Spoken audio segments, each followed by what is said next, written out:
어제 미국에서 도널드 트럼프 전 대통령이 펜실베니아주에서 유세를 벌이다가 총격 테러를 당했죠. 현재 트럼프 전 대통령은 무사하지만 이 사건으로 범인 그리고 현장에 있었던 참석자 한 명이 사망했습니다. 트럼프 피격 이후에 오히려 더 인기가 치솟는 그런 상황이라고 하는데요. 앞으로 미국 대선 어떻게 될까요? 오늘은 임상훈 인문결 연구소장과 미국 대선 그리고 유럽 정치 오늘은 좀 인문학적으로 풍성해지는 시간을 마련해 봤습니다. 자, 소장님 어서 오십시오. 안녕하십니까? 네, 저희 프로그램 첫 출연이십니다. 네, 초대해 주셔서 감사합니다. 네, 모실 수 있어서 영광입니다. 근데 상황이 워낙 좀 위중해가지고요. 네. 이것부터 좀 여쭤보도록 할게요. 사실 저는 새벽에 이 속보를 처음에 접하고 정말 너무 놀라서 혹시 트럼프가 이게 총격 사건이었기 때문에 네. 미국은 워낙 뭐 총기 사고가 많긴 합니다만 그래도 전직 대통령에게 이런 사고가 생겼다 그래서 이거 혹시라도 큰일 나는 게 아닌가 생각을 했는데 다행히도 생명에는 지장이 없는 걸로 확인이 됐습니다. 뭐 지금 엄청나게 열정적으로 현장에서 뭐 그냥 그 파이트 뭐 이렇게 네. 외치면서 현장에서 오히려 그 더 열정적으로 나서면서 지지자들로부터 큰 박수를 받는 뭐 그런 상황이었는데요. 전반적으로 그 현재 상황은 좀 어떻게 보셨습니까? 우리 시간으로 하면은 어제 이른 아침이잖아요. 네. 그러니까 미국 시간으로 13일 오후 뭐 6시 반 정도였으니까 그 미국에서도 전혀 이제 예상을 하지 못했던 일이 사실 생긴 거죠.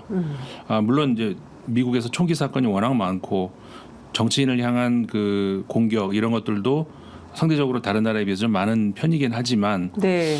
그래도 그 우리가 지금 살고 있는 이 시대에 저렇게 그 대낮에 뭐 오후 6시 반이면 대낮이잖아요. 그렇습니다. 뭐 밝았어요. 예, 아주 밝은 대명천지에 이제 그런 일이 생긴다는 것이 트럼프 대통령도 직접 자신이 표현을 했지만 네. 우리나라 그러니까 미국 얘기죠. 우리나라에 이런 일이 생긴다는 것이 믿기지 않는다. 뭐 그런 표현도 하지 않았습니까?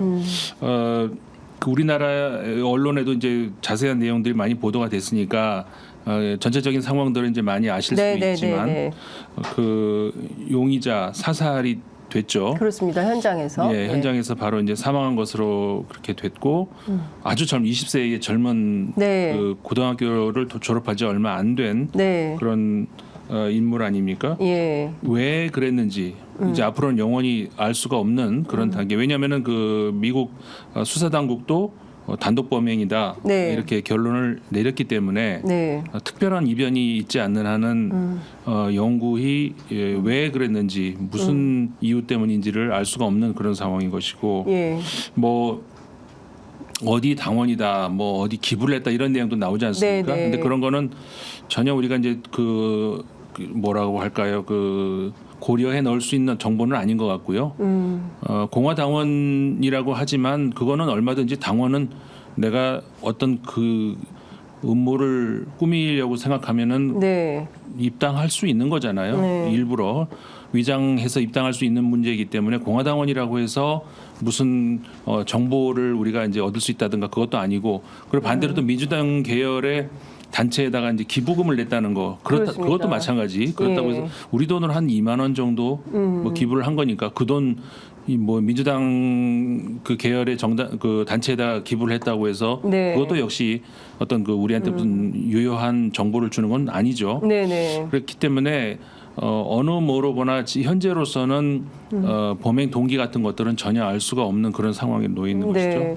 근데 이 그 이제 말씀 주신 토머스 맥슈 크룩스라는 청년이 이 그 실제로 이 사고를 내기 직전에 SNS X 있지 않습니까? 이제 트위터에 공화당과 트럼프가 싫다. 그러니까 너희는 나를 잘못 건드렸다. 이제 이런 이제 주장을 하면서 실제로 테러를 암시하는 영상을 좀 올렸다는 건데요. 그럼에도 불구하고 이 그 젊은 청년이 그 정치적 의도 없이 그냥 했을 거라고 생각하기엔 조금 어려움이 있지 않을까. 그리고 이제 뭐 소액이긴 합니다만 17살 때 바이든에게 직접 뭐 기부금을 보내고 뭐 그런 게 미국에서는 자주 있나요? 한국에서는 있지 않은 일이어가지고. 그 워낙에 유럽이나 미국이나 정치에서 네. 그 청소년 때부터 정치에 관여하고 있는 이런 것들이 이제 좀 일반화돼 있긴 하죠. 우리는 성인이 되기 전에 정치에 관심을 갖는다든가 정치 문화에 어떤 그 참여를 한다든가 이런 거에 대해서 좀 낯설잖아요. 그리고 네네네. 부모들도 별로 좋아하진 않은 것 같고 그러는데 네. 우리나라 애들은 학원 다니고 네. 입시 준비하느라고 체제에 잘 예. 적응을 해야 모범 뭐 시민이 되기도 하고, 그런 것이고. 근데 사실은 그 서구 문화는 그렇지는 않죠. 그러니까 어린 시절부터 심지어는 그 17살이 아니라 더 어린 나이에서도 정치에 관여를 하고 이제 정치에 그러니까 아주 민주주의 훈련을 받는 그렇죠. 거죠. 일종의 예, 예. 민주주의라고 하는 것을 그런 어떤 그 나중에 성인이 돼서 이제 투표장에 간다는 그런 의미가 아니라 그 우리 삶에서 직접적으로 가장 영향을 크게 미치는 것이 정치이기 때문에 네. 정치는 우리 가까이에 있는 것이다. 이런 것이 이제 사실은 오랜 전통이죠. 수세기에 네네네. 걸친 오랜 전통이기 때문에 어릴 때부터 이제 그런 정치 문화에 이제 관여를 하는 거는 뭐 이상한 현상은 아니고 그 문화에서 보자면은 네. 그런 것이죠.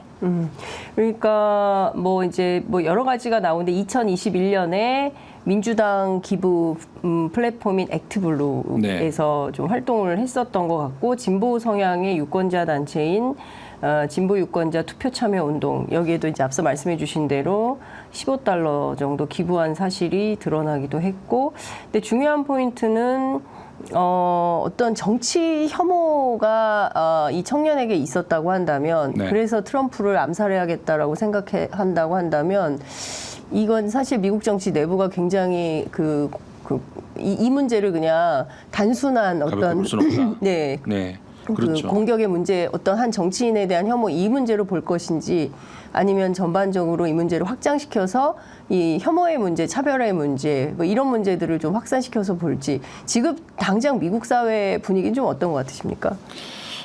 일단 전반적으로 네. 그 미국뿐만 아니라 전 세계적으로 우리나라까지 포함을 해서요. 네. 그 정치가 양극화됐다 이제 이런 이야기 우리도 많이 표현을 하지 않습니까? 네. 그런데 어떤 그 표현으로서가 아니라 실제로 그렇게 분위기가 많이 가고 있는 것은 사실이고요. 네. 근데 정치 양극화라는 것이 건전한 의미에서의 그 두리뭉실하게 가운데 다 모여 있고 그런 것보다는 분명한 색깔이 양쪽으로 있는 것이 좋은 건 맞죠. 그런데 이제 그런 의미에서 양극화가 아니라 네. 그 우리가 정치라고 얘기를 했을 때 영어로 이제 politic하고 policy하고 둘 다 그 정치 비슷하게 이렇게 번역이 되지 않습니까? 특히 그 다른 영어를 제외하고 다른 언어에서는 둘 다 이제 그 politic이라고 번역이 되기 때문에 그런데 이제 그 안에서 우리가 정치가 우리 삶에 깊이 관여한다라는 차원의 아까 말씀 나눴던 그런 차원에서의 정치는 정책 아니겠습니까? 정책이 어떤 정파에서 어떤 이념에서 어떤 그 방향을 제시를 하느냐 이거에 따라서 이제 우리 삶에 어떤 영향을 미친다. 그런 식을 이제 그 깊이 관여하고 네. 그렇게 한다는 것은 좋은 것이고 진보 혹은 보수 이런 이념이 활발하게 논쟁을 하고 이런 건 좋은 것인데 그런 의미에서의 정치가 아니라 우리가 이제 마치 그 스포츠 무슨 축구나 야구나 이제 그 경기를 한다. 그러면은 가장 중요한 건 우리 편이 이기는 거잖아요. 네네네. 경기 내용이 물론 경기 내용 좋으면 좋지만 그것보다 중요한 건 우리가 무조건 어떻게 해서든 이기면 되는 것이고 네. 똑같은 반칙을 해도 상대편이 반칙하면은 안 되는 거고 우리가 반칙하면 상관없는 거고 이런 식의 그 정치 관여라고 하는 것 네. 이게 이제 특히 이제 미디어가 과거보다 더 우리한테 그 가까이 다가오면서 과거에 좀 멀리 있었던 것 같은 그런 정치가 지금은 많이 가까이 왔지 않습니까? 네. 그게 아까 말씀드린 건 정책 차원이 아니라 지금 두 번째 부정적인 의미에서의 정치 그런 차원에서 우리를 더 이렇게 싸움을 붙이는 그런 의미에서 양극화가 된다는 그렇죠. 것이죠. 예. 이게 이제 미국도 마찬가지 심각한 상황인 것이고 유럽도 그렇고 한국도 그렇고 네. 그러다 보니까는 그 점점 그 상대에 대한 혐오만 점점 커지는 것이고 네. 이게 지금 현재 그 바로 어제 미국에서 발생했던 그 사건 이런 것에도 완전히 그 관계가 없다라고 할 수가 없는 것이죠. 그러니까 그 과거에도 미국에서 물론 정치인을 상대로 하는 그런 테러가 많이 있었죠.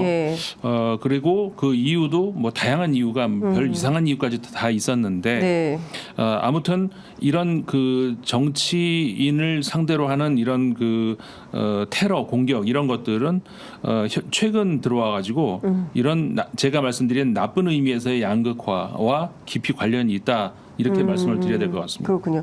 네, 어제 보니까 일제히 뭐 CNN, 뭐 영국 BBC, 그다음에 호주 ABC 해가지고 사실상 영미권 언론들은 진짜 호들갑스럽게 이걸 막 보도하고 정작 이제 중국 CCTV, 뭐 일본 NHK 이런 데는 그냥 평범한 이제 자체 방송들을 하고 있었는데 어제 여러 이제 그 정치 전문가들 뭐 각 당 공화 민주 양당 뭐 캠프 관계자들이 나와서 여러 가지 설명들을 하는데 그 사실상 미국의 이제 세 개의 전쟁이 이제 진행 중에 있다는 거예요. 하나는 우크라이나, 그리고 하나는 이제 가자, 이스라엘, 그리고 하나가 미국과 미국인의 전쟁이다. 이제 이런 표현을 쓰는 겁니다. 그러니까 이것은 사실 한국에도 똑같이 적용될 수가 있는 것이죠. 그러니까 지난번에 이재명 대표 테러 사건도 이제 비견될 수 있는 것이고 끊임없이 내적 갈등과 사실 뭐 지금 국민의힘 전당대회만 보더라도 사실상 내전 상태.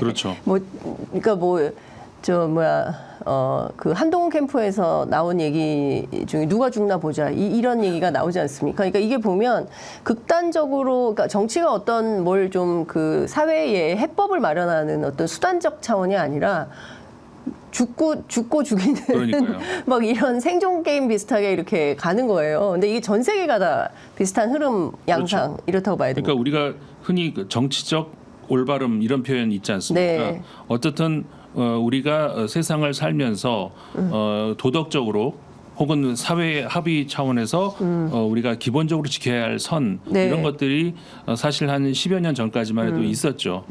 아무리 내가 그 누구를 지지해도 아무리 내가 누가 싫어도 넘어서는 안 되는 그런 선이 있었고 근데 그런 선들이 점점 무너지고 있다는 것이죠. 좀 전에 말씀하셨던 그 국내 정치에서도 나오는 것이고 그러니까는 그 정당 대 정당 사이에서의 경쟁 관계뿐만 아니라 지금 말씀하셨던 한 당 내부에서의 어떤 권력 투쟁에서마저도 진짜 그 누가 죽나 네가 죽나 내가 죽나 보자 이런 단계까지 가는 그런 현실이기 때문에 그러니까 조금 전에 예를 들어주셨던 그 미국의 세계의 전쟁 미국 내부에서도 전쟁이 나고 있다는 그런 표현이 전혀 과장되지 않는다는 것이죠.